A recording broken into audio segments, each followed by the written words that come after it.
Welcome dear students, आपका इस नए वीडियो में स्वागत है। आज हम उसी यूनिट को, उसी चैप्टर को कंटिन्यू करेंगे जिसे हमने लास्ट वीडियोस में किया था। लेकिन आज जो हमारा टॉपिक है वो है कपल।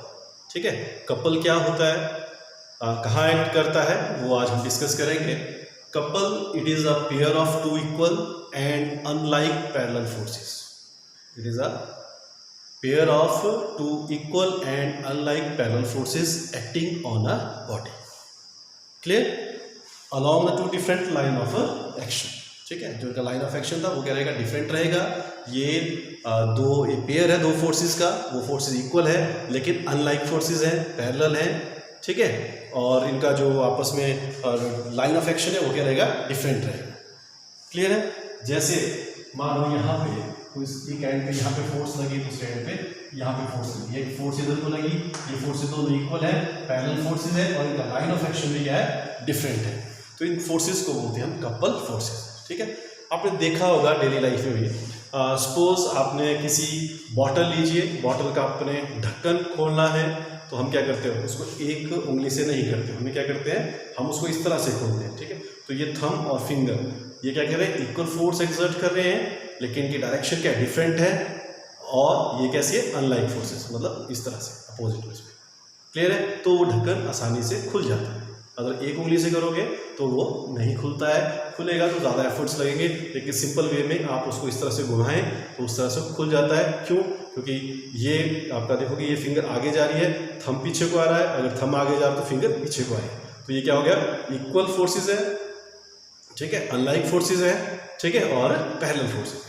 क्लियर? तो इनका लाइन ऑफ एक्शन क्या डिफरेंट है, तो इस वजह से ये उसको रोटेट करने में हेल्प करती है और वो आसानी से खुल जाता है। क्लियर है? तो ये होते हैं उसका, इस फोर्सेस को, इस तरह के जो पेयर को उनके बोलते हैं कपल बोलते हैं। ठीक है, आप और एग्जांपल उसको टैप होता है, टैप को ओपन करो तो आप इस तरह से ओपन करते हो उसे। ठीक है, तो वहाँ पे भी कौन सी फोर्स अप्लाई होती है, कपल। क्लियर है? जो मोमेंट ऑफ टॉर्क किसमें रहता है वो मैं आपको बता देता हूँ कितना होता है। दिस मोमेंट रोटेशनल फोर्स वहाँ पे हुई, that is torque, and this torque it is always equal to the force and perpendicular distance between them. Suppose यहाँ पे ये फोर्स लगी, यहाँ पे ये फोर्स लगी, और इन दोनों के बीच में जो डिफरेंस है that is d, so it is equal to f into d, force into the parallel distance between them. Clear है? तो ये रहा। क्लियर? तो ये क्या हो गया, मोमेंट ऑफ कपल। ठीक है, इट इज आइदर फोर्स, क्योंकि ये भी फोर्स एफ है, ये भी फोर्स एफ है, that is either force into the perpendicular distance between these parallel forces. Clear है? तो ये कीजिए। उसके बाद हम बात करेंगे प्रिंसिपल ऑफ मूवमेंट्स की, इसकी बात करेंगे। अब बाद में मैं आपको इसके क्वेश्चन भी कुछ बताऊंगा, कपल्स के ऊपर बेस्ड जो रहेंगे। ठीक है, कुछ जनरल क्वेश्चन जो एग्जाम में पूछे जाते हैं वो बताऊंगा। उससे पहले हम बात कर लेते हैं प्रिंसिपल ऑफ मूवमेंट्स की। इसकी बात करेंगे प्रिंसिपल ऑफ मूवमेंट। ठीक है, प्रिंसिपल ऑफ मूवमेंट्स। क्लियर है? अब क्या होता है प्रिंसिपल ऑफ मूवमेंट्स, किस तरह से करते हैं, इसका वो ये होता है कि कोई बॉडी है, a body will be in a rotational equilibrium if algebraic sum of the moments of all the forces acting on the body about a fix point is always zero. ठीक है, कोई फोर्स है, कोई body है, उसके ऊपर जितनी भी फोर्सेस लग रही है, ठीक है, उनका किसी पॉइंट पे उनका सम जो रहेगा, एल्जेब्रिक सम, वो कितना रहता है, जीरो। ठीक, सपोज यहाँ पे है, ठीक है, यहाँ पे इस तरह से क्या बोलते हैं, इसका फुलक्रम रखा है, इसके ऊपर हमने कोई रॉड रखी, फुलक्रम के ऊपर कोई रॉड रखी। ठीक है, और वेट इधर को, जैसे आप घरों में खेलते होंगे, झूला सा होता है, बीच में उसको रखा है, एक साइड एक बैठता है, एक साइड दूसरा बैठता है। जब एक का वेट ज़्यादा हो गया वो नीचे को, दूसरा ऊपर को हो गया, और दूसरे का वेट ज़्यादा हो गया तो नीचे को, वो ऊपर को, तो बस वो चीज़ होती है। और जहाँ पे वो बीच में, जहाँ पे टिका होता है ना इस तरह से, ठीक है, उस फुलक्रम के ऊपर, वहाँ पे उसका जो नेट फोर्स होती है वो कितनी होती है, जीरो। जो उसका नेट फोर्स रहेगा, उसका एल्जेब्रिक सम, जो डिफरेंट जितनी फोर्सेस लगेगी वो कितना रहेगा वहाँ पे, जीरो। ठीक है, अब बात करते हैं यहाँ से यहाँ तक का डिस्टेंस मान लो d1 है, और यहाँ तक का जो डिस्टेंस है इसका कितना है, d2 है। क्लियर है? समझ लो, सेम इसका इस तरह से फोर्स रहेगी। ये फोर्स F1 है। ठीक है, इसे ध्यान से देखना इस डायग्राम को, क्योंकि इसी डायग्राम के इस तरह की डायग्राम अगर न्यूमेरिकल्स के लिए भी आएगी, अगर आप इसको समझोगे तो न्यूमेरिकल इजीली हो जाएंगे। तो तो हमने क्या किया, मैंने बोला ना एक साइड एक बैठा हो, एक साइड दूसरा बैठा हो, ठीक है। तो एक इधर को हो गया तो ऊपर हो जाएगा, इधर का वेट ज़्यादा, इस तरह से वो होता रहता है, ठीक है। अब इसमें क्या होगा, जो बीच में फुलक्रम लगा हुआ जहाँ पे बैलेंस है वहाँ पे जो नेट फोर्स है वो कितनी होती है, 0, ठीक है।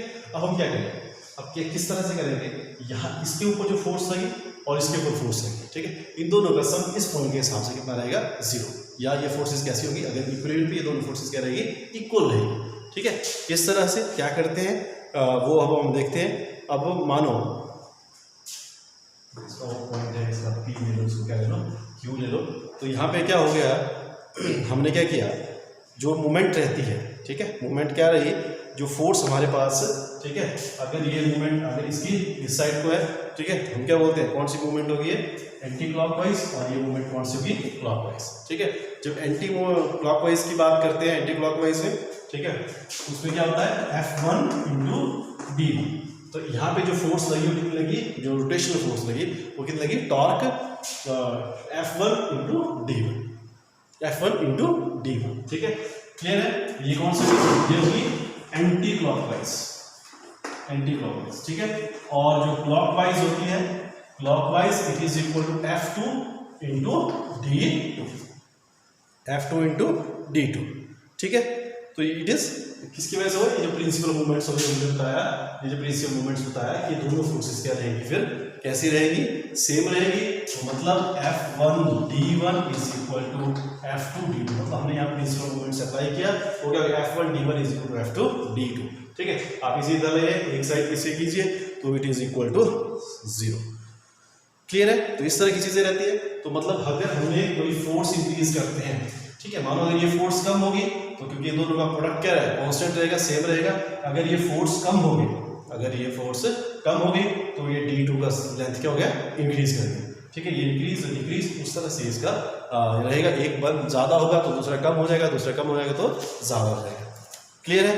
तो इसके ऊपर कुछ बेस कुछ क्वेश्चंस हैं, मैं आपको बताता हूँ। जैसे क्वेश्चन पूछा जाता है कि वाई द रेंच, सुना होगा आपने, रेंच क्या होता है, ठीक है, उसकी आर्म लंबी होनी चाहिए या छोटी होनी चाहिए, ठीक है। जो रेंच होता है उसकी आर्म कैसी होनी चाहिए, बड़ी होनी चाहिए या छोटी होनी चाहिए। अगर छोटी है तो क्या हुआ, बड़ी है तो क्या हुआ, ठीक है।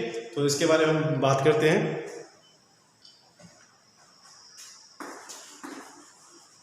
ठीक है, रेंच जो है उसकी आर्म क्या होगी, ठीक है, आर्म क्या होगी, उसका जो हैंडल होता है वो कैसा होना चाहिए, it should be long handle, ठीक है। कैसा होना चाहिए, लॉन्ग हैंडल होना चाहिए। क्यों होना चाहिए, क्योंकि हमको पता है टॉर्क, ठीक है, टॉर्क जो रोटेशनल फोर्स लगी वो क्या होती है, फोर्स इनटू परपेंडिकुलर डिस्टेंस, क्या होती है, फोर्स इनटू परपेंडिकुलर डिस्टेंस, क्या होती है, फोर्स इनटू परपेंडिकुलर डिस्टेंस, ठीक है। अब क्या हो, जो टॉर्क जब अप्लाई करते हैं हम उसके नट के ऊपर बाय द रेंच, ठीक है, वो किसके बराबर होता है, it is equal to the force multiplied by the perpendicular distance from the axis of rotation. मतलब क्या हुआ, so as to increase the turning effect of the force wrench of long handle is used, ठीक है। समझ लो क्या हो गया, क्योंकि जो फोर्स होती है वो मल्टीप्लाई हो जाएगी, ज़्यादा हो जाएगी, ठीक है। कब, जब ये परपेंडिकुलर डिस्टेंस, ठीक है, ये ज़्यादा होता जाएगा, ये टर्निंग मूवमेंट इसका क्या होता जाएगा, ज़्यादा। नट पे क्या फोर्स लगेगी, फिर ज़्यादा फोर्स लगेगी, इसलिए जो रेंच होता है उसका हैंडल क्या होता है, लॉन्ग हैंडल वाला रेंच से नट वगैरह इजीली रोटेट करवाए जा सकते हैं, क्लियर है।